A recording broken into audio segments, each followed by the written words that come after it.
இரண்டாவது பிரஷ்னம், ஐந்தாவது மந்திரம். ஏஷோக்னிஸ்தபதி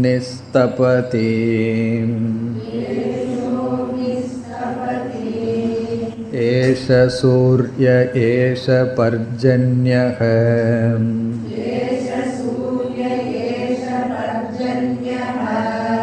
மகவானேஷ வாயுः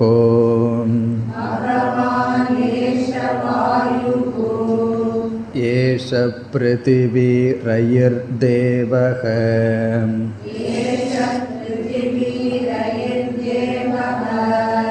சதசச்ச அமிர்தம் ச யத்.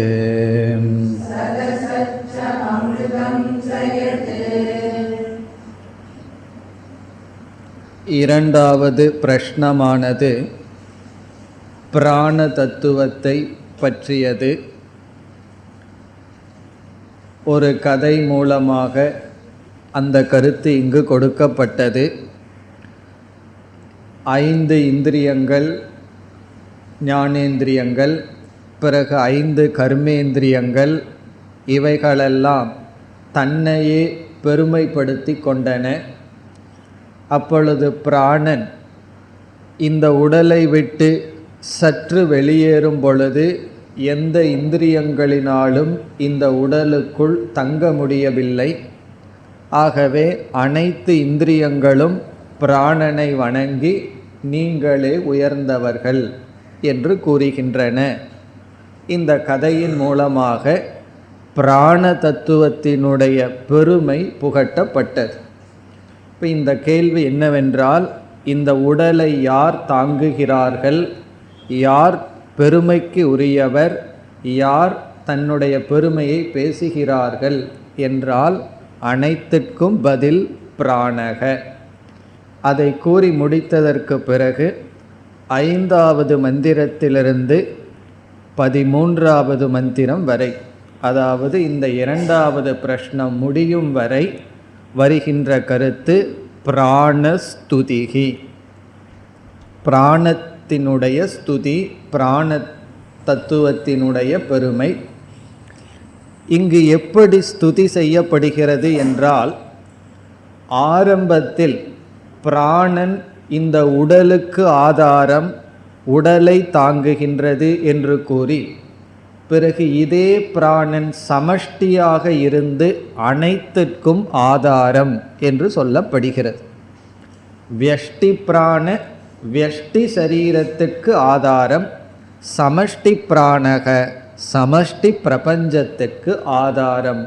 சமஷ்டி பிராணன் தான் ஹிரண்ய கர்ப்ப தத்துவம், முதலில் தோன்றிய சிருஷ்டி தத்துவம். ஆகவே இங்கு ஸ்துதி என்றால் வெறும் பிராணனுடைய ஸ்துதி மட்டுமல்ல, பிராணனே சர்வம் என்று சொல்லப்படுகின்றது. இதெல்லாம் ஒரு விதமான விபூதி. பகவான் கீதையில் விபூதி யோகம் என்ற 10வது அத்தியாயத்தில் என்ன செய்தார்? அனைத்தும் என்னுடைய சொரூபம் என்று, அனைத்திலும் என்னை பார்க்க வேண்டும் என்று சொன்னார். அந்த கருத்துதான் இங்கு வருகின்றது. அல்லது இந்த பகுதியிலிருந்து அந்த அறிவை நாம் அடைய வேண்டும். சர்வாத்ம பாவக, அனைத்தும் ஒன்றில் அடங்குகின்றது. நாம் பார்க்கின்ற வேறுபாட்டுடன், துவைதத்துடன் பார்க்கின்ற பிரபஞ்சம் அனைத்தும் ஒரு காரணத்தில் ஒடுங்குகின்றது என்ற புத்தியை வளர்ப்பதற்கு இந்த பகுதியை நாம் பயன்படுத்த வேண்டும். காரணம், நமக்கு பிரத்யக்ஷ பிரமாணத்தின் மீது அவ்வளவு விஸ்வாசம் உள்ளது. ஸ்ருதி என்ன சொல்கின்றது? இந்த உலகம் இருமை கிடையாது என்று சொல்கின்றது. ஆகவே போராட்டம் யாருக்கு நடக்கிறது என்றால், எந்த பிரமாணத்தை நான் எடுத்துக்கொள்ள வேண்டும் என்பதில்தான் நாம் போராடி கொண்டு இருக்கின்றோம். 2 பேர் 2 விருத்தமான விஷயத்தை ஒருவரை பற்றி கூறினால் நம்ம மனதிற்கு ஒரு பெரிய போராட்டம் வந்துடும். அவரை பற்றி இவர் நல்லவர்னு சொல்கிறார், இவர் நல்லவர் அல்ல, நம்ப வேண்டாம் என்று சொல்கிறார். எதை எடுத்துக்கொள்வது என்று நாம் போராடுவது போல் சாஸ்திரம் ஒன்று சொல்கிறது, பிரத்யக்ஷம் ஒன்று சொல்கின்றது, அதற்குள் நாம் போராடி கொண்டிருக்கின்றோம். இப்போ இந்த ஸ்லோகங்களெல்லாம் நமக்கு எதற்கு உதவி செய்கிறது என்றால், இந்த இருமையானது ஒரு காரணத்துடன் கூடியது, அந்த காரணம் பிராண தத்துவம் என்பதற்காக இவைகளை நாம் பயன்படுத்த வேண்டும். ஸ்லோகங்களெல்லாம் மிக எளிமையானது தான். அனைத்தும் சமஷ்டி ரூபமாக இருக்கின்ற பிராணன், வியஷ்டி ரூபமாக இருக்கின்ற பிராணன் ஆதாரம் என்பதுதான் கருத்து. பிறகு இந்த பிராணனே அனைத்துமாகவும் செயல்பட்டு கொண்டிருக்கின்றது. இனி மந்திரங்களுக்குள் செல்லலாம். ஏஷக அக்னிஹி தபதி. ஏஷக பிராணக அக்னிஹி சன் தபதி. இந்த பிராணனே அக்னியாக இருந்து கொண்டு தபதி உஷ்ணத்தை கொடுக்கின்றார். ஏஷக பிராணக அக்னிஹி. ஏஷக அக்னிஹிங்கிறதை எப்படி பிரிக்க வேண்டும்? இந்த அக்னி என்ற பொருள் அல்ல. ஏஷக என்பது பிராணக. இந்த பிராணன் அக்னியாக இருந்து கொண்டு தபதி உஷ்ணத்தை கொடுக்கின்றார். அப்படி என்றால் இந்த பிராணனே அக்னி சொரூபமாக இருந்து உஷ்ணத்தை கொடுக்கின்றார். பிறகு ஏஷக சூரியக. இந்த இடத்திலும் ஏஷக பிராணக சூரியக சன் பிரகாசயதி. இந்த பிராணன் சூரியனாக இருந்து கொண்டு, பிறகு சூரியன் என்ன செய்கிறாரோ அதை நாம் இங்கு சேர்த்தி கொள்ள வேண்டும், பிரகாசத்தை கொடுக்கின்றார்.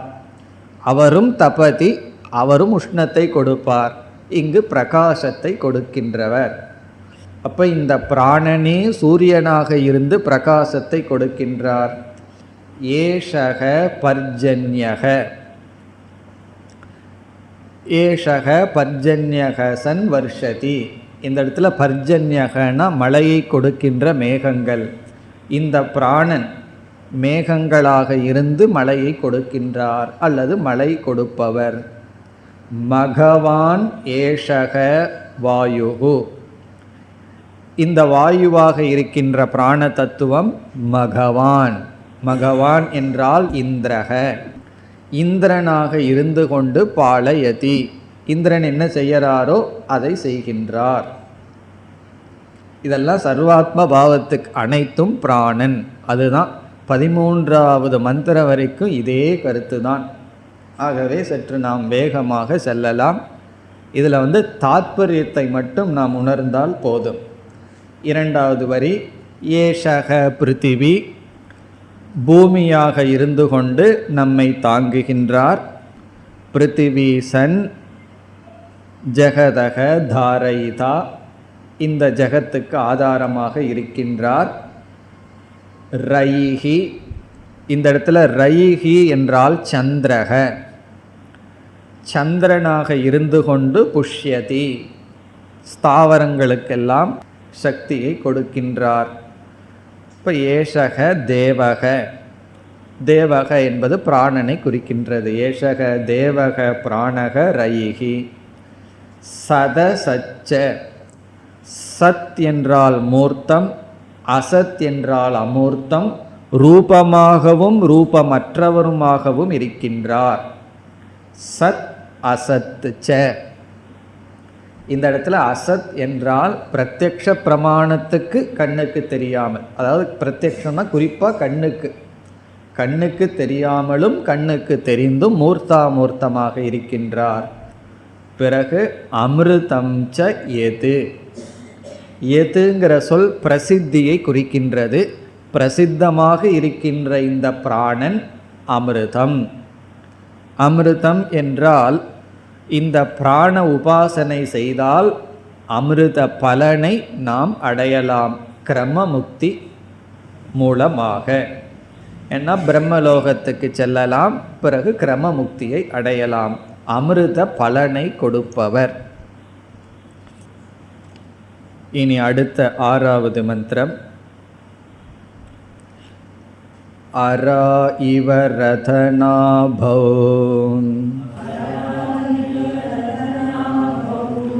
பிராணே சர்வம் பிரதிஷ்டிதம்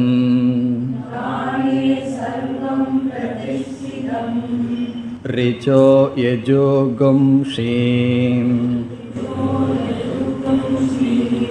சாமானி யக்ஞக்ஷத்ரம் பிரம்மச்ச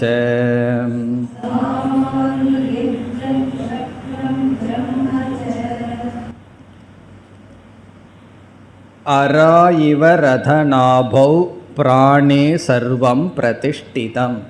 ஒரு உதாகரணத்தின் மூலமாக இந்த பிராணனிடத்தில் அனைத்தும் தாங்குகின்றது, அனைத்தும் இருக்கின்றது. பிராணே சர்வம் பிரதிஷ்டிதம், பிராணனில் அனைத்தும் தாங்கப்பட்டுள்ளது. பிரதிஷ்டிதம் என்றால் சேர்க்கப்பட்டுள்ளது, அர்ப்பிதம். எப்படி என்றால் ரதநாபௌ அராகா இவ.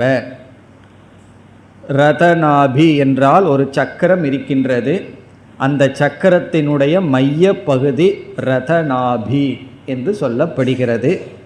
அராகா என்றால் அந்த ஆரக்கால்கள். இந்த வண்டியிலெல்லாம் நம்ம பார்த்தோம்னா ரவுண்டாக சக்கரம் இருக்கும், ஒவ்வொரு ஸ்போக்குன்னு சொல்வது, அல்லது சைக்கிள் சக்கரத்திலையும் பார்க்கலாம். அதில் மையப்பகுதி ரதநாபு, அதிலிருந்து அதை ஆதாரமாக கொண்டுதான் அனைத்து ஆரங்களும் இருக்கின்றது. அதை போல அராகா இவ ரதநாபௌ பிராணே சர்வம் பிரதிஷ்டிதம். பிறகு சர்வம்னா என்ன சொல்லலாம்? சர்வம்தான். ஆகவே உபனிஷத் சிலவற்றை சொல்கிறது, இவைகளெல்லாம் தாங்கப்பட்டிருக்கின்றது. எவைகள்? அனைத்து வேதங்களும். ரிச்சக யஜும்ஷி சாமானி, 3 வேதங்கள், ரிக் யஜுர் சாம வேதங்கள். அதர்வண வேதமும் இதற்குள் அடங்குகின்றது, எல்லா வேதங்களும்.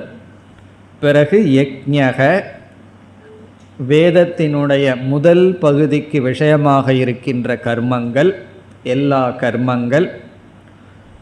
பிறகு க்ஷத்ரம் பிரம்மச்ச, இங்கு பிரம்ம என்றால் பிராமணர்கள், யக்ஞத்தை செய்பவர்கள். க்ஷத்ரம் என்றால் யக்ஞம் செய்பவர்களை காப்பவர்கள், க்ஷத்திரியர்கள். பிரம்ம யக்ஞத்தை செய்பவர், க்ஷத்ரம் யக்ஞத்தை காப்பாற்றுபவர். யாராவது ஒரு நல்லது செய்தால் இடையூறுகள் வரும், யார் காப்பாற்றுவார்கள்? க்ஷத்திரியர்கள் காப்பாற்ற வேண்டும். அப்படி இந்த யாகம் செய்கின்ற மனிதர்கள், அதை காப்பாற்றுகின்ற மனிதர்கள், வைஷ்ய சூத்ரக எல்லாவற்றையும் சேர்த்தி கொள்ள வேண்டும். இவைகளெல்லாம் பிராணஸ்வரூபம். இதை இப்படியே படிச்சுட்டு போனால் என்ன எல்லாம் பிராணன்னு சொல்லப்பட்டிருக்கேன்னு தோணும். ஆனால் இதிலிருந்து நம்ம புரிந்து கொள்வது என்னவென்றால், அனைத்துக்கும் ஒரு இடம் காரணம் இருக்கின்றது. ஆகவே அனைத்தும் ஒன்றுதான் என்ற சர்வாத்ம பாவத்திற்கு பயன்படுத்தப்பட வேண்டும். கர்மகாண்டத்தில் எந்த ஒரு மந்திரம் இருந்தாலும் அது இந்த இடத்துல விநியோகன்னு சொல்லுவார்கள், சும்மா அந்த மந்திரத்தை விட்டு விட மாட்டார்கள். அப்படி உபனிஷத்தில் எந்த மந்திரம் வந்தாலும் நமக்கு ஒரு விநியோகம் வந்துடணும். எதில் விநியோகம் வரணும்? உபனிஷத் ஐடியாவில் நம்ம அதை பொருத்தணும். இப்போ நம்ம பொருத்துகிற இடம் என்ன என்றால் சர்வாத்ம பாவக. இனி அடுத்த மந்திரம். பிரஜாபதிச்சரசி கர்ப்பே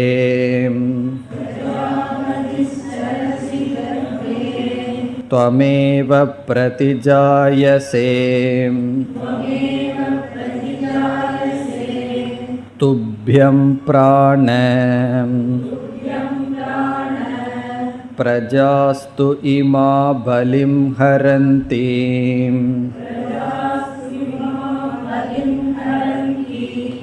யப் பிராணை பிரதிதிஷ்டசி.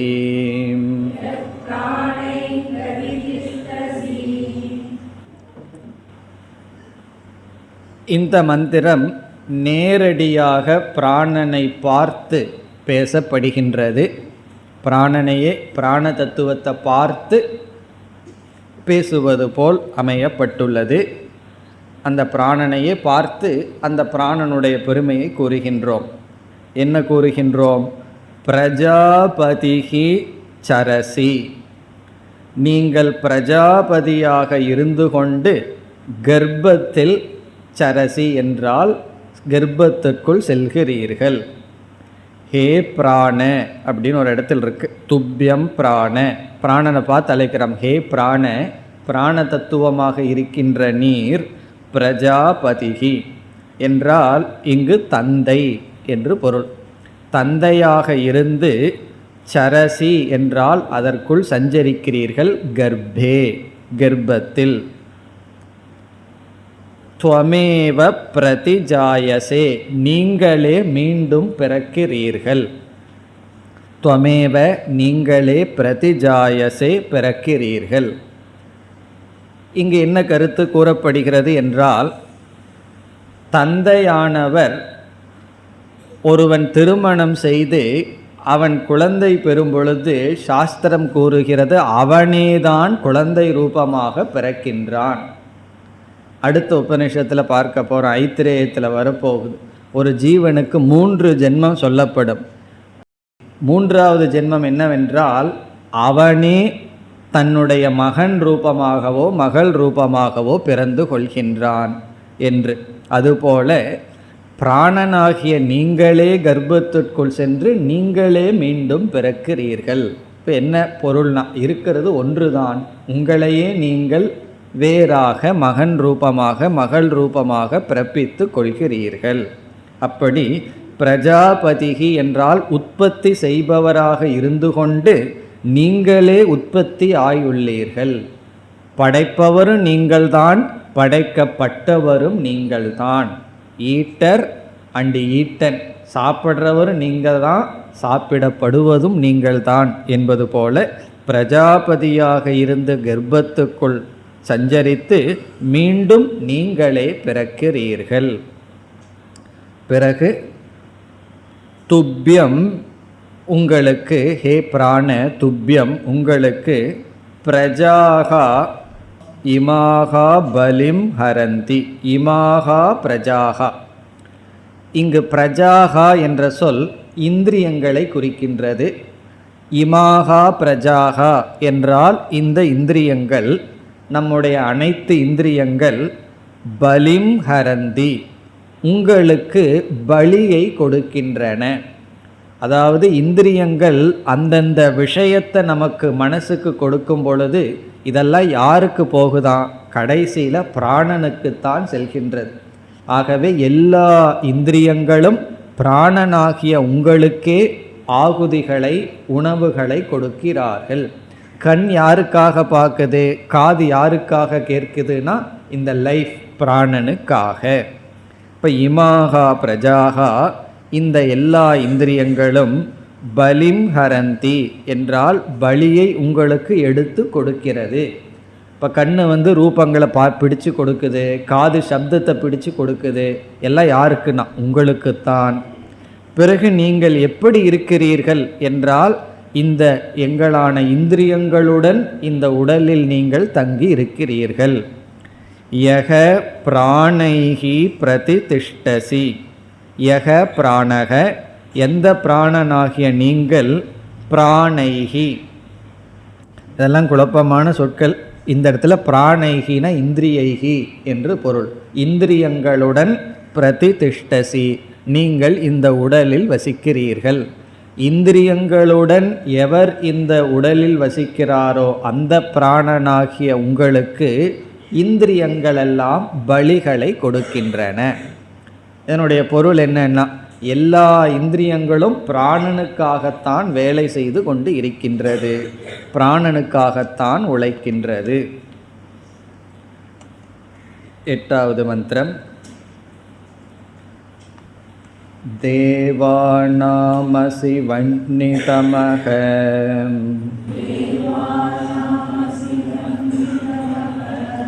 பித்ருணாம் பிரதமாஸ்வதாம்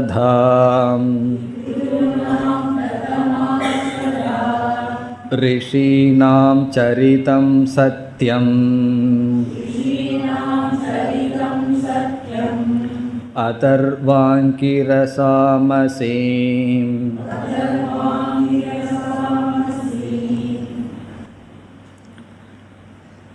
கீதையில் பகவான் சொல்வது போல இவைகளுக்குள் இவைகளாக நான் இருக்கின்றேன் என்று சொல்வது போல் இங்கு சொல்லப்படுகிறது.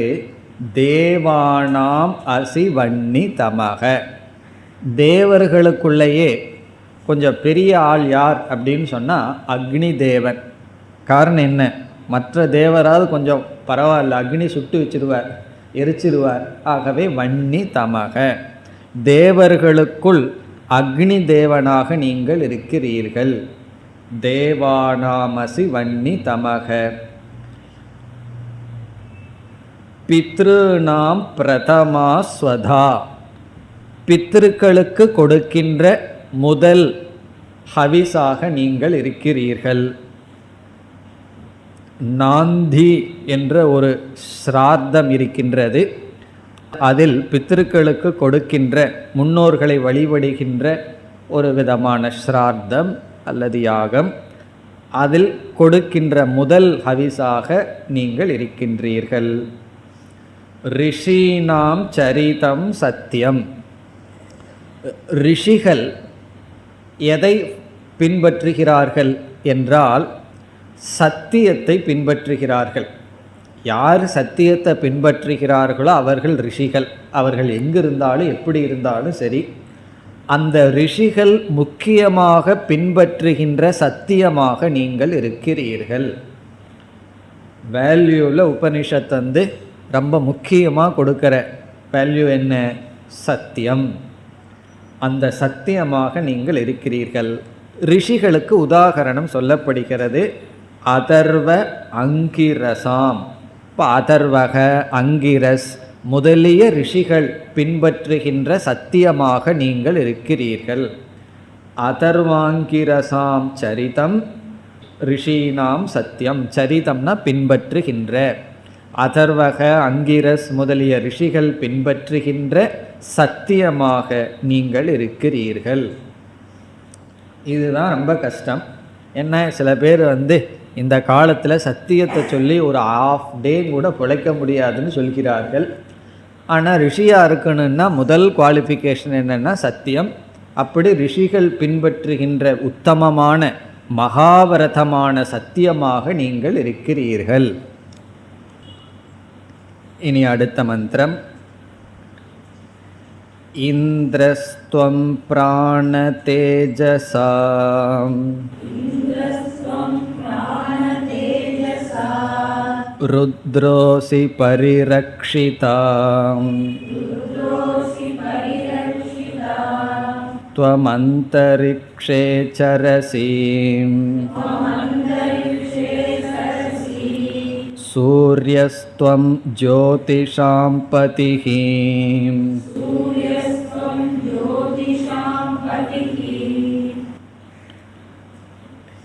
பிராண துவம் இந்திரக. நீங்களே இந்திரனாக இருக்கிறீர்கள். இந்த இடத்துல இந்திரக என்பதற்கு அனைத்திற்கும் தலைவன் என்று எடுத்துக்கொள்ள வேண்டும். காரணம் என்னவென்றால் மகவன் என்று ஏற்கனவே வந்து விட்டது. ஆகவே ராஜா, தொமேவ ராஜா, நீங்களே அனைத்துக்கும் தலைவராக இருக்கிறீர்கள். யாரெல்லாம் தலைவராக இருக்கிறாரோ அவரெல்லாம் நீங்கள் தான். பிறகு தேஜசா ருத்ரக அசி. தேஜஸ் என்றால் அனைத்தையும் சம்ஹாரம் செய்கின்ற சக்தி. அனைத்தையும் சம்ஹாரம் செய்கின்ற சக்தியினால் ருத்ரனாக நீங்கள் இருக்கிறீர்கள், சிவனாக நீங்கள் இருக்கிறீர்கள். தேஜசா ருத்ரக அசி. சரி, எல்லாத்தையும் அழிக்கிறதா உங்கள் வேலையான்னா? பரிரக்ஷிதா, அனைத்தையும் காப்பவராக நீங்கள் இருக்கிறீர்கள். பரிரக்ஷிதா, அனைத்தையும் எடுத்துக்கொள்பவராகவும் அனைத்தையும் காப்பவராகவும் இருக்கிறீர்கள். துவம் அந்தரிக்ஷே சரசி சூரியக. நீங்கள் சூரிய தேவனாக இருக்கிறீர்கள். அந்த சூரியன் என்ன செய்கின்றார்? அந்தரிக்ஷே சரசி, ஆகாசத்தில் நகர்ந்து கொண்டிருக்கின்ற, ஆகாசத்தில் அந்தரிக்ஷே நகர்ந்து கொண்டிருக்கின்ற சூரியனாக இருக்கிறீர்கள். இந்த சூரியன்கிறது யார்? ஜோதிஷாம் பதிஹி, எல்லா ஜோதிகளுக்கும் எல்லா வெளிச்சத்திற்கும் தலைவனாக இருக்கின்றவர் சூரியன், அதுவாக நீங்கள் இருக்கிறீர்கள். அடுத்த மந்திரம். யதா த்வம் அபிவர்ஷசி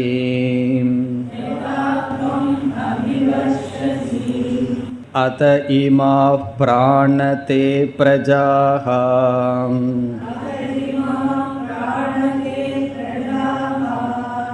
ஆனந்தரூபாஸ்திஷ்டந்தி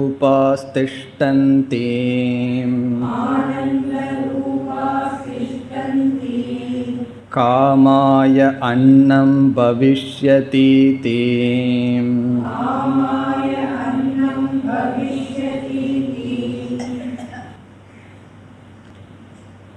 இங்கு என்ன சொல்லப்படுகிறது? பிரஜைகளினுடைய ஆனந்தத்திற்கும் நீங்கள்தான் காரணம். ஒரு ஜீவன் சந்தோஷமாக இருக்கணும்னா அதுக்கு காரணம் யார்? நீங்கள்தான். எப்படி? யதா த்வம் அபிவர்ஷசி, நீங்கள் எப்பொழுது மழையை கொடுக்கிறீர்களோ, அபிவர்ஷசின ரெயின், எப்பொழுது நீங்கள் மழையை கொடுக்கிறீர்களோ அப்பொழுது என்ன ஆகும்? இமாகா தே பிரஜாகா, ஏ பிராண, எப்பொழுது நீங்கள் மழையை கொடுக்கிறீர்களோ அப்பொழுது இமாகா என்றால் இந்த, தே பிரஜாகா இந்த ஜீவராசிகள் எல்லாம், நம்மெல்லாம் குறிப்பாக மெட்ராஸில் இருக்கிற நம்மெல்லாம் என்ன நினைப்போமா? மழை வந்ததுன்னா ஆனந்த ரூபாகா திஷ்டந்தி, ஆனந்தமாக இருப்பார்கள். ஆனந்த ரூபாகா திஷ்டந்தி, அதாவது மழையை நீங்கள் கொடுத்தால் இந்த ஜீவராசிகளெல்லாம் ஆனந்தமாக இருப்பார்கள். என்ன எண்ணிக்கொண்டு ஆனந்தமாக இருப்பார்கள்? காமாய அன்னம் பவிஷ்யதி இதி, அன்னம் பவிஷ்யதி உணவு கிடைக்கும், காமாய வேண்டிய அளவு, வேண்டிய அளவு உணவு கிடைக்கும் என்று ஆனந்தமாக ஜீவராசிகளெல்லாம் அமர்ந்திருப்பார்கள். எப்பொழுதுனா மழை பெய்தால், இந்த சீசனுக்கு மழை பெய்தால், இந்த வருஷமும் மழை பெய்யவில்லை என்றால் துக்காய, துக்கமாக சென்னையை விட்டு வெளியேற வேண்டும். இல்லை என்றால் எப்படின்னா நமக்கு உணவு கிடைக்கும் என்று ஆனந்தமாக இருப்பார்கள். அப்போது ஒரு ஜீவராசிகளெல்லாம் சந்தோஷமாக இருக்கணும்னாலும் கூட உங்களுடைய அனுகிரகத்தினால்தான். அடுத்த மந்திரம். வ்ராத்யஸ்த்வம் பிராண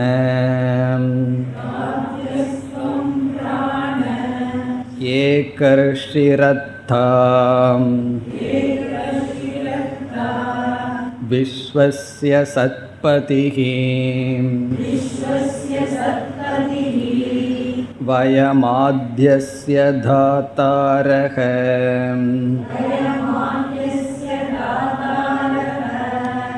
பிதா த்வம் மாதரிஷ்வனஹ.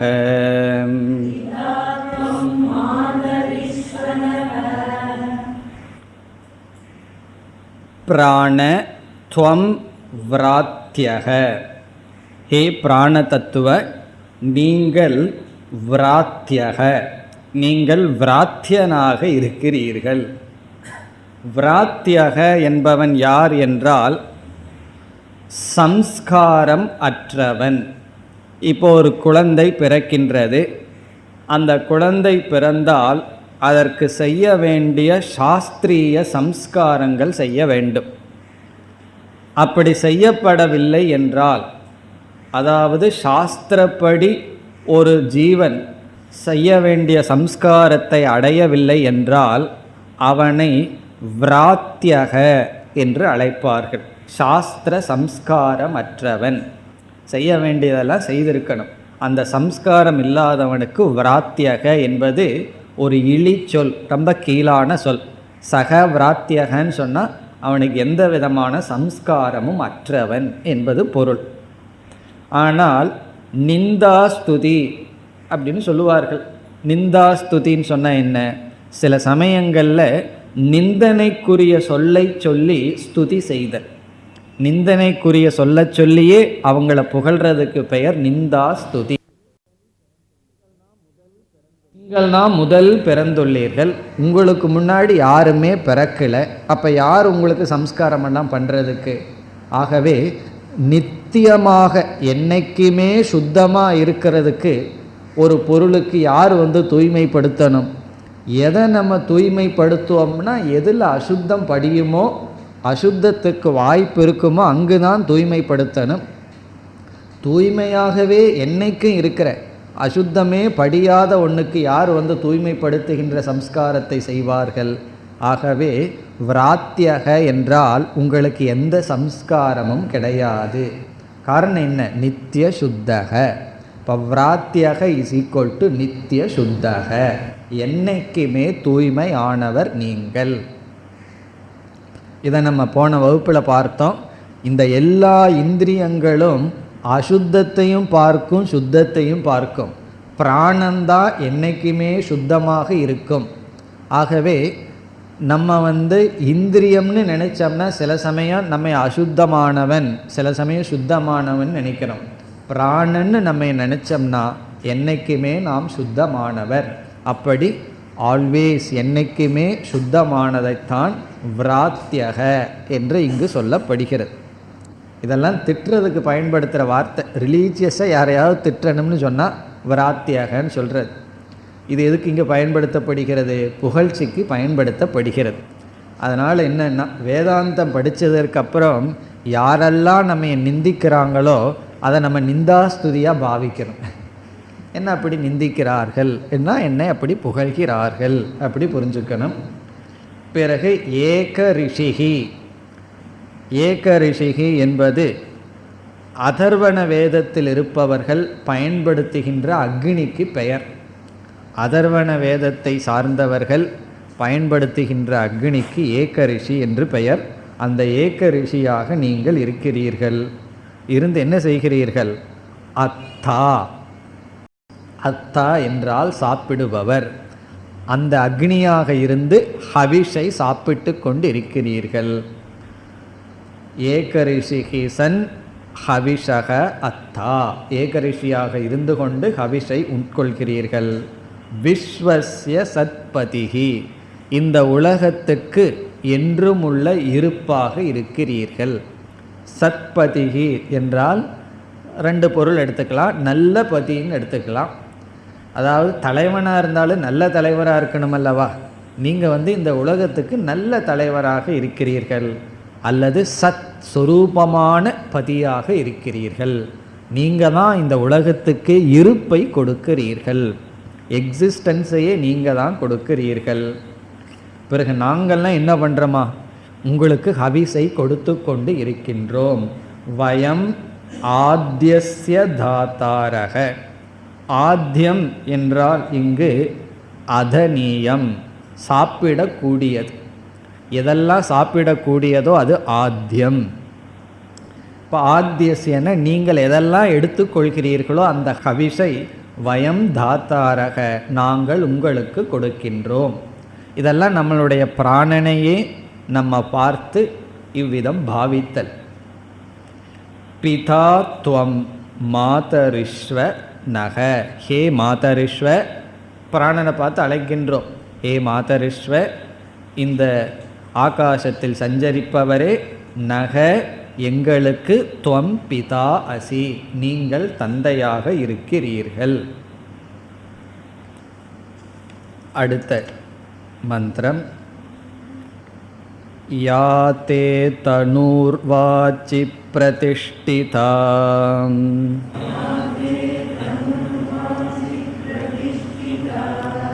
யா ஸ்ரோத்ரே யா ச சக்ஷுஷி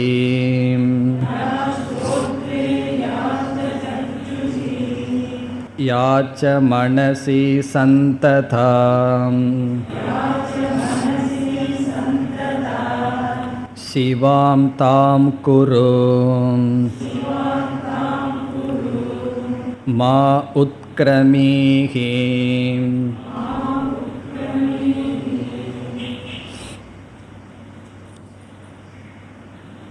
இங்கு என்ன சொல்லப்படுகிறது?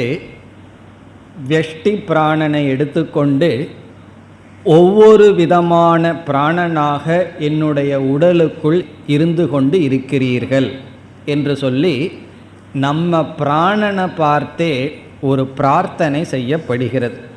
இந்த கடைசி பகுதி மிக முக்கியமான அழகான பகுதி. என்ன பிரார்த்தனைன்னு கடைசியில் பார்ப்போம். இப்பொழுது பிராணன் விதவிதமாக நம்முடைய உடலில் எங்கு இருக்கின்றார் என்று சொல்லப்படுகிறது. யாத்தே தனுகு, யா தனுகு எந்த உடல், எந்த உடலாக, தே தே என்றால் தவ, பிராணஸ்ய தவ, பிராணனாகிய உங்களுக்கு யா தனுகு எந்த உடல் இருக்கின்றதோ, வாச்சி என்றால் வாக்கில் இருக்கிறீர்களோ, அதாவது பிராணக அபானக வியானகன்னு பிராணனுக்கு 5 உடல், 5 உருவமாக 5 ரூபமாக இருக்கின்றார். அதில் அபான ரூபமான நீங்கள் என்னுடைய வாக்கில் இருக்கிறீர்கள். அபான பிராணன் வாக்கில் இருக்காராம். இப்போ யாத்தே தனுகு அபான ரூபா வாச்சி பிரதிஷ்டிதம், அபான ரூபமாக இருக்கின்ற உங்களுடைய எந்த உடல் இருக்கின்றதோ அது வாக்கில் ஆதாரமாக, அதாவது வாக்கில் இருந்து கொண்டிருக்கின்றதோ. பிறகு யா ஸ்ரோத்ரே, ஸ்ரோத்ரத்தில், ஸ்ரோத்ரத்தில் வியான ரூபமாக இங்கு சொல்லப்படவில்லை, வியான ரூபமாக காதில் எந்த உங்களுடைய உடல், உங்களுடைய உருவம், உங்களுடைய அமைப்பு இருக்கிறதோ. யாச்ச சக்ஷுஷி, கண்ணில் பிராண ரூபம். இப்போ பிராணரூபா சக்ஷுஷி, பிராண ரூபமாக கண்களில் நீங்கள் இருந்து கொண்டு இருக்கிறீர்களோ. யா தே தனுகு சேர்த்திக்கணும், மனசி, மனதில் சமான ரூபா, சமான ரூபமாக மனதில் இருந்து கொண்டு இருக்கிறீர்களோ. இதெல்லாம் உங்களுடைய உடல், சந்ததான பிரதிஷ்டிதா இருந்து கொண்டிருக்கிறீர்களோ. இதனுடைய பொருள் என்னன்னா, 5 விதமான பிராணன், இந்த 5 விதமாக இந்த உடலில் அந்தந்த இடத்துல இருக்கிறீர்கள். அவங்களையெல்லாம் நீங்கள் என்ன செய்யணும்னு நம்ம பிராணனை பார்த்து வணங்குறோம். இங்கு 2 பிரார்த்தனை செய்யப்படுகிறது. சிவாம் தாம் குரு, தாம்னா அந்த பிராணன்களை, சிவாம் குரு என்றால் சாந்தாம் குரு, அமைதிப்படுத்து. இந்த பிராணனெல்லாம் அமைதியாக நன்கு இருக்கட்டும், மங்களமாக இருக்கட்டும். ஒரு பிராணன் ஒழுங்காக வேலை செய்யலைன்னா எதுவும் வேலை செய்யாது. இப்போ ஜீரண சக்தி வேலை செய்யலின்னு வச்சுக்குவோமே, ஒன்றும் வேலை செய்யாது. அல்லது வியானன், எல்லா இடத்துலையும் இரத்தத்தை எடுத்துகிட்டு போகிற பிராணன் வேலை செய்யலை, அங்கங்கே டிராஃபிக் ஜாம் வந்துடுதுன்னு வச்சுக்குவோமே, அப்போ என்ன பண்ணணும்? பைபாஸ் பண்ணணும், ஒன்றும் வேலை நடக்காது. அப்படி எல்லா விதமான பிராணனும் சீராக செயல்படட்டும் என்பது பொருள். சிவாம் குரு என்றால் அமைதியாக வேலை செய்யட்டும். பிறகு மா உத்கிரமீஹி, இந்த பிராணனே என்னை விட்டு போயராதே. மா உத்கிரமீஹினா வெளியே சென்று விடாதே. இதனுடைய அர்த்தம் என்ன? பிராணனே போகாதேன்னு சொன்னால் என்ன அர்த்தம்? நான் மரணம் அடையக்கூடாது. எதுவரை? ஞான நிஷ்டை அடையும் வரை.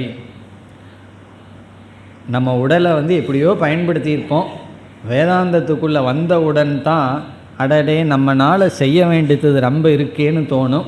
அப்போ உடலை பார்க்கும்போது எல்லா ஸ்பேர் பார்ட்ஸும் மாற்ற வேண்டிய நிலையில் வந்திருக்கும். காரணம் என்ன? ஒழுங்காக யூஸ் பண்ணியிருக்க மாட்டோம்.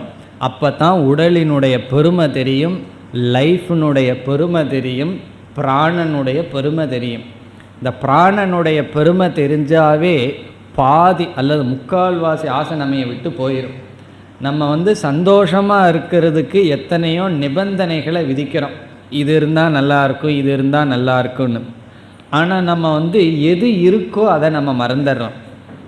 ஒரு புஸ்தகத்தில் 7 வயது பையனுடைய கருத்து வந்திருந்தது. அவனுக்கு தான் இறந்து போவோங்கிற செய்தி தெரிந்து விட்டது. ஏன்னா அவனுடைய உடலில் பிளட்டில் கேன்சர். ஆகவே பெற்றோரெல்லாம் அழுகிறத பார்த்து அவன் என்னன்னு கண்டுபிடிச்சிட்டான், செத்து போவோம்னு சொல்லி. இப்போ ஒரு நாள் அவன் வீட்டில் அமைதியாக அமர்ந்து கொண்டு இருக்கின்றான். தந்தை அருகில் வர்றார். அவன் தந்தைக்கிட்ட ஒரு வாக்கியத்தை சொல்கிறான். அவன் சொல்கிற வாக்கியம் என்னன்னா, just to be alive is wonderful அப்படின்னு சொல்கிறான். Just to be alive is wonderful. Just உயிரோடு இருக்கிறதே ஒண்டர்ஃபுல் அப்படின்னு சொல்கிறான். இவனுக்கு எப்போ தெரியுதுன்னா, அந்த சின்ன வயதில் அந்த ஒரு எண்ணம் வந்துடு. பெரிய தத்துவம் இது. அதாவது உயிரோடு இருக்கிறதே பெரிய கிஃப்ட்டு, அதுக்கு மேலே வேறு ஒன்றும் வேண்டாம். நம்ம அந்த கிஃப்ட் ஒன்று இருக்குதுங்கிறது அவேராக இருக்கிறோமான்னா, நம்ம இருக்கணும்னா எத்தனையோ கண்டிஷன்ஸ் தேவைப்படுது. Just to be alive is wonderful. இது ஒரு வரியை நம்ம கான்டம்ப்ளேட் பண்ணலாம். வேதாந்தத்துக்கு நம்ம என்ன செய்யணும், just to be alive is கிரேட்னு சொன்னால், நான் இப்போ உயிரோடு இருந்துகிட்ருக்கிறேனே, அதுக்கு மேலே எனக்கு வேறு நெசசிட்டி கிடையாது. ஆகவே இந்த இடத்துல சீக்கர் உபனிஷத் மாணவன் என்ன பண்ணுறான், என்னுடைய பிராணன் இப்பொழுதுக்கு போக வேண்டாம், பிறகு போகட்டும், ஞானத்தை எல்லாம் அடைஞ்சதற்கு அப்புறம் போகட்டும், அதுக்கப்புறம் போகட்டும்னு சொல்லுவோம். ஆனால் சுற்றி இருப்பவர்கள்லாம் இந்த ஞானி போக வேண்டான்னு பிரார்த்தனை பண்ணுவார்கள். அதற்கு முன்னாடி போன்னு பிரார்த்தனை பண்ணுவார்கள் மனசுக்குள்ளே. ஞானம் வந்ததுக்கப்புறம் நம்ம சந்தோஷமாக இருப்போம், மற்றவர்களும் சந்தோஷமாக வச்சுருப்போம். இப்போ எப்படியும் பிராணன் நம்மை விட்டு போகக்கூடாது என்ற பிரார்த்தனை, அதாவது லைஃப் வேணும் அப்படிங்கிற பிரார்த்தனை. எதற்காகன்னா, இதில் நான் சாதிக்க வேண்டியது இருக்கின்றது, அடைய வேண்டியது இருக்கின்றது. இனி கடைசி மந்திரம். பிராணஸ்ய இதம் வசே சர்வம் த்ரிதிவே யத் பிரதிஷ்டிதம்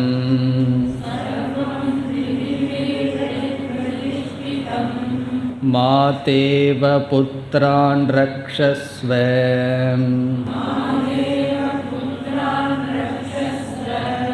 ஸ்ரீம்ச்ச பிரக்ஞாம் ச விதேஹி ந இதி.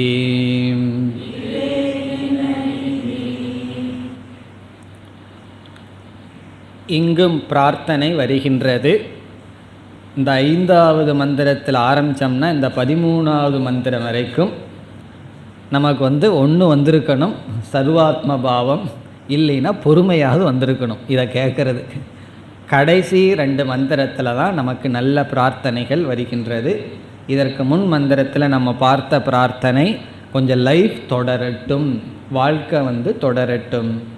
இங்கு முதல் வரியில் மீண்டும் பிராணன் பெருமையை சொல்லி பிரார்த்தனை செய்யப்படுகிறது. பிராணஸ்ய இதம் வசே சர்வம், இதம் சர்வம் பிராணஸ்ய வசே வர்த்ததே.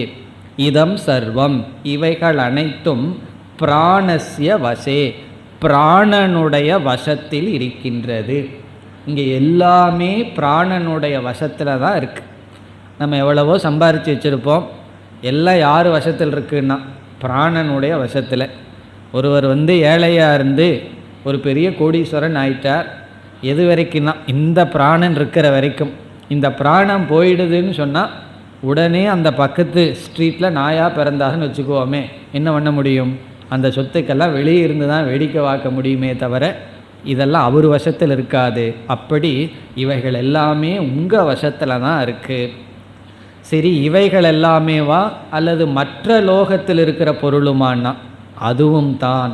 த்ரிதிவே எது பிரதிஷ்டிதம். த்ரிதிவே என்பது சொர்க்கத்தை குறிக்கின்றது. சொர்க்கத்தில் எது பிரதிஷ்டிதம், எவைகளெல்லாம் இருக்கின்றனவோ அவைகளும் பிராணனுடைய வசத்தில் இருக்கின்றது. இது கடைசி. இவைகள் அனைத்தும் பிராணனுடைய வசத்தில் இருக்கின்றது. த்ரிதிவே எது பிரதிஷ்டிதம் ததபி பிராணஸ்ய வசே வர்த்ததே, பிராணனுடைய வசத்தில் இருக்கிறது.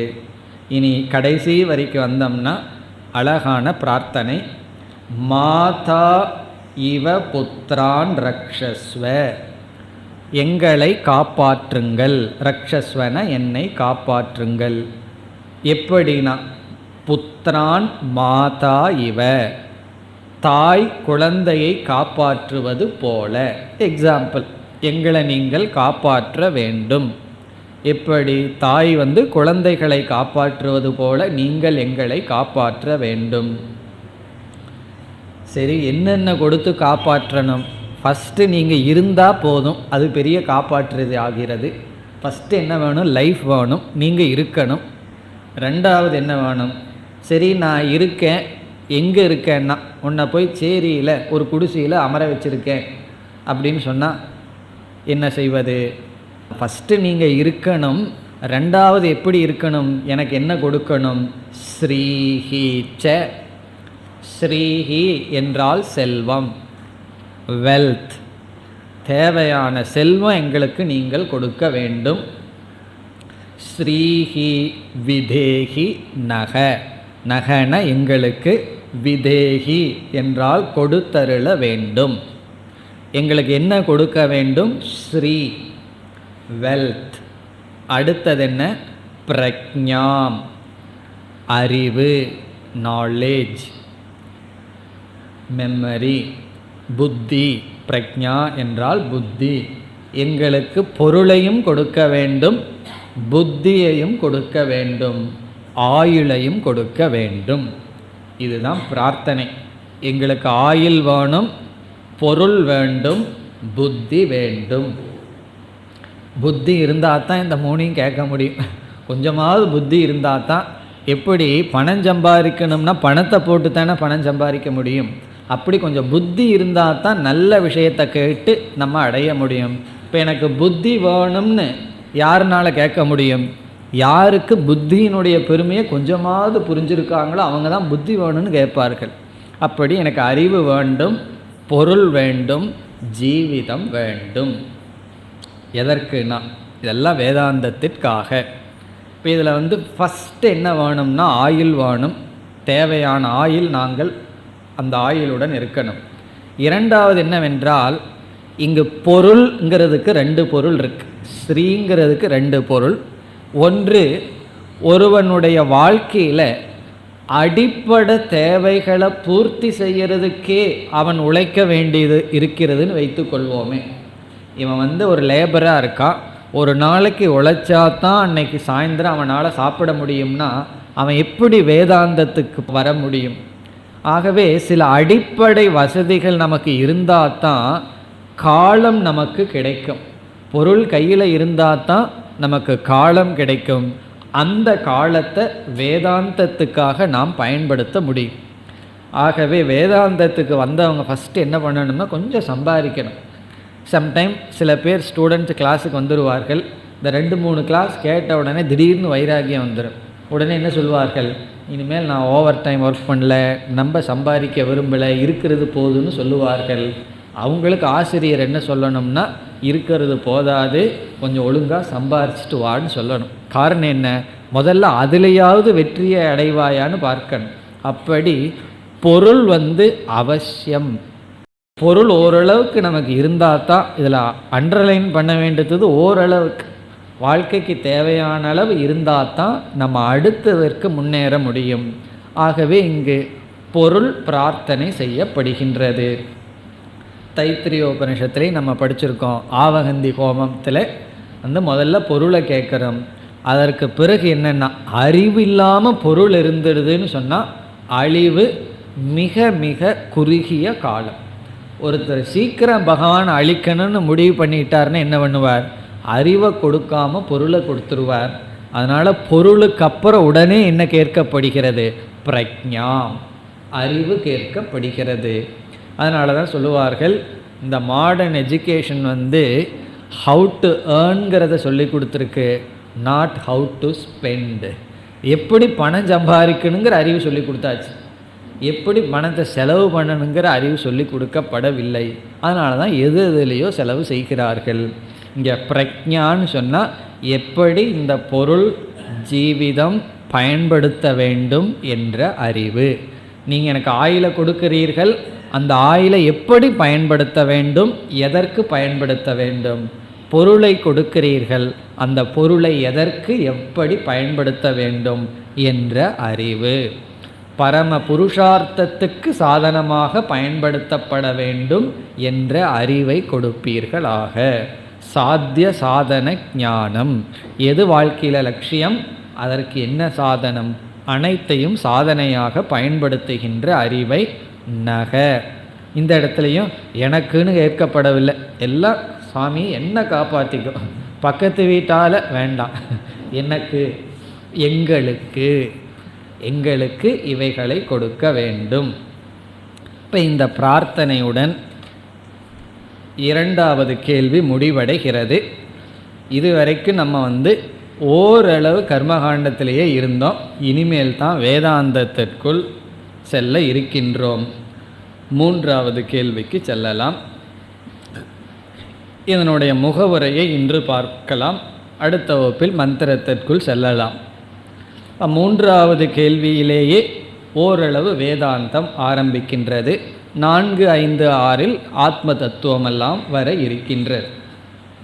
இந்த வேதாந்தம் எங்கு ஆரம்பிக்கின்றது என்றால், எப்பொழுது ஒருவர் வேதாந்தம்ங்கிற ஒரு ஃபீல்டுக்குள்ளே நுழைய முடியும்? என்ட்ரன்ஸ் எக்ஸாம் எல்லாத்துக்கும் இருக்கல்லவா. எங்கே போனாலும், ஒலிம்பிக்கு போனாலும் என்ட்ரன்ஸ் இருக்குது. சில பேர் என்ட்ரன்ஸுக்கு போனதே ஒலிம்பிக்கில் போய் கோல்டு மெடல் வாங்கின சந்தோஷம் சில பேர்த்துக்கு கிடைச்சிருக்கு. அப்படி வேதாந்தத்தினுடைய என்ட்ரன்ஸ் எக்ஸாம் என்ன, அந்த என்ட்ரன்ஸ் தான் இங்கு நடைபெறுகின்றது. இந்த மூன்றாவது கேள்விக்குள்ள என்ட்ரன்ஸ் நமக்கு கிடைக்கிறது. அது என்னவென்றால் அனித்தியத்துவ புத்திகி. இந்த பிரபஞ்சத்தில் அல்லது அனைத்தும் அனித்தியம் என்ற புத்தி தான் என்ட்ரன்ஸ், நுழைவாயில். எதற்குள்ளேனா வேதாந்தத்துக்குள்ளே.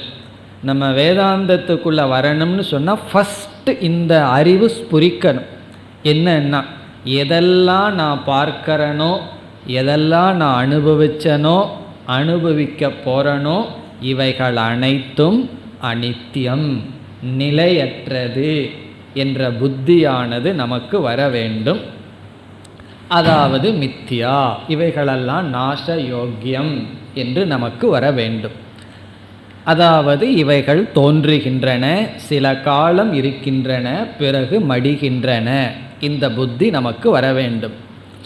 அந்த அடிப்படையில் இங்கு கேள்விகளானது கேட்கப்படுகிறது.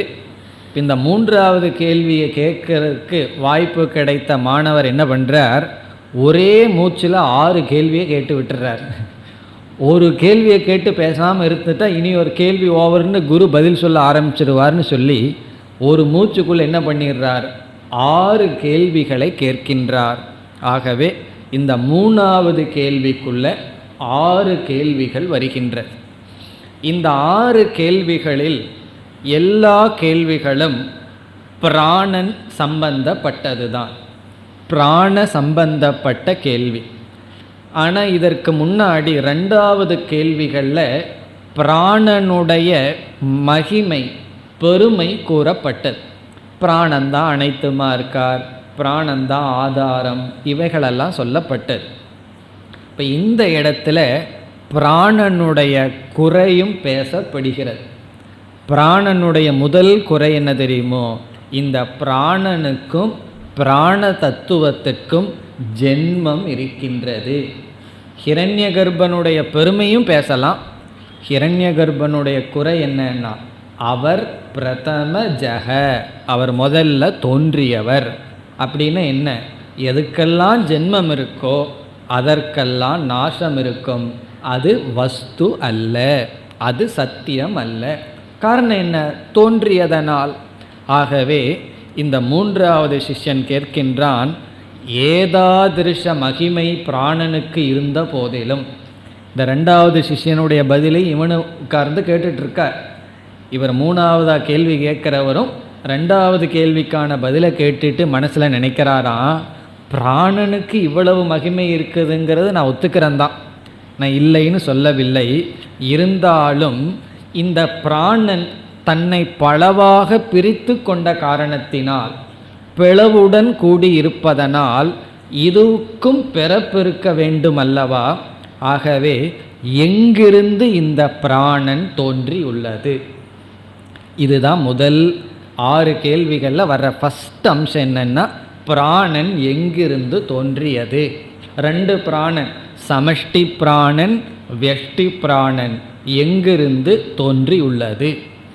இதிலிருந்து என்ன தெளிவாகிறது, இந்த சிஷ்யனுக்கு இந்த பிராணனுடைய அனித்தியத்துவம் புரிகின்றது. இங்கு பிராணன்னா சர்வம், இவைகள் அனைத்தும் எங்கிருந்து தோன்றின. அதற்கு பதில் சொல்ல போறார், ஆத்மனக, ஆத்ம தத்துவத்திடமிருந்து இவைகள் தோன்றினன் பதில் வரப்போகுது. பிறகு தோன்றிய இவைகளுக்கும் ஆத்மாவுக்கு என்ன சம்பந்தம் இருக்கின்றது என்ற கேள்வி வரும்பொழுது குருவானவர் விளக்க போறார், உன்னுடைய உடலுக்கும் நிழலுக்கும் என்ன சம்பந்தமோ அது போலன்னு சொல்லி இந்த அனாத்மாவினுடைய மித்தியாத்துவத்தை கூற போகின்றார். பிறகு வேறு சில கேள்விகளெல்லாம் பிராணனை பற்றி வருகிறது. அதாவது பிராணன் என்ன காரணத்தினால இந்த சரீரத்திற்குள்ளே போச்சு, பிறகு எப்படி இவைகள் செயல்படுகின்றன, எப்படி இவைகளை காக்கின்றன என்றெல்லாம் பிராணனை பற்றிய கேள்விகள் வரும். இந்த 3வது பிரஷ்னத்தில் முக்கியமான ஒரு கருத்து என்ன வருகிறது என்றால், பிராணன் பிறக்கின்றது, பிராணன் அழிகின்றது, பிராணன் மித்தியா. இங்கு பிராணக இஸ் ஈக்குவல் டு சர்வம். பிறகு சத்தியம் ஆத்மா. இப்போ அந்த ஆத்மாவை எப்படி தெரிந்து கொள்வது, அந்த ஆத்மஸ்வரூபம் என்ன என்ற சந்தேகம் அடுத்த 4வது கேள்வி கேட்குறவருக்கு வந்துடும். ஏன்னா 2வது கேள்வி கேட்டவர் பிராணனை பற்றி கேட்டார். இதில் பிராணனுடைய ஆழ்ந்த கருத்து, அதாவது பிராணனுடைய அனித்தியத்துவம் பேசப்படும். பிறகு ஆத்மாவினுடைய நித்தியத்துவம் பிறகு துவங்கும். அடுத்த வகுப்பில் 3வது கேள்விக்கு செல்லலாம். ஓம் பூர்ணமத பூர்ணமிதம் பூர்ணாத் பூர்ணமுதச்யதே பூர்ணஸ்ய பூர்ணமாதாய பூர்ணமேவாவசிஷ்யதே. ஓம் சாந்தி சாந்தி சாந்தி.